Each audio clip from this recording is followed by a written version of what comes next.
बघितला की गटशेती केल्याबरोबर शेतीचा जो लागणारा खर्च आहे, उत्पादन खर्च आहे, तो खाली गेला आणि उत्पादकता वाढली. ही मला असं वाटतं अत्यंत महत्त्वाची गोष्ट आहे. आणि म्हणून गटशेतीच्या माध्यमातूनच आपण आपल्या शेतकऱ्याच्या जीवनात परिवर्तन करू शकतो आणि त्याला परवडणारी शेतीमध्ये त्याचं उत्पन्न दुप्पट करणं, हे करणं आपल्याला निश्चितपणे शक्य आहे. आम्ही मागच्या काळामध्ये ठरवलं, जे शेतकरी या ठिकाणी मागतील त्यांना आम्ही ड्रिप देणार. आम्ही सुरुवात केली. पूर्वीच्या काळामध्ये मोठी वेटिंग लिस्ट असायची. आता जेवढे लोक आमच्या पोर्टलवर त्या ठिकाणी अर्ज करतात त्या 100% लोकांना आम्ही त्या ठिकाणी ड्रिप देतो.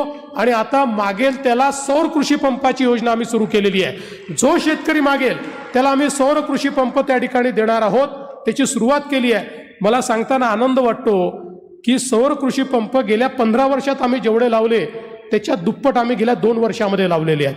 आणि आता मोठ्या प्रमाणात ही आम्ही व्यवस्था केली आहे. तसं तर आम्ही शेतकऱ्यांना जी वीज देतो ती वीज पुढच्या वर्षीच्या शेवटपर्यंत म्हणजे डिसेंबर 2026 पर्यंत आमचे सगळे कृषी फीडर हे सोलरवर कन्वर्ट होऊन जातील. 16,000 मेगावॅट शेतकऱ्यांना आम्ही सोलरची वीज देऊ आणि आमच्या शेतकऱ्यांना 365 दिवस दिवसा 12 तासाची वीज ही आम्ही आता या ठिकाणी देणार आहोत.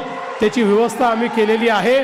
त्याची सुरुवात अनेक ठिकाणी आता हळूहळू करून टप्प्याटप्प्याने होते आहे. आता जवळपास 2000 मेगावॅटचं काम आमचं झालेलं आहे. रोज त्याच्यात ॲडिशन होते आहे आणि डिसेंबर 2026 पर्यंत हे काम आमचं निश्चितपणे पूर्ण होणार आहे.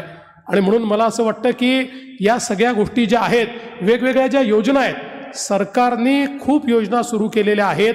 या सगळ्या योजनांचं कॉन्व्हर्जन्स कधी करता येईल, ते कॉन्व्हर्जन्स तेव्हाच करता येईल जेव्हा आपण गटशेतीकडे जाऊ. आणि हा गटशेतीचा उपक्रम आणि त्यातनं फार्मर कप ही जी व्यवस्था तुम्ही सुरू केलेली आहे, मला विश्वास आहे म्हणजे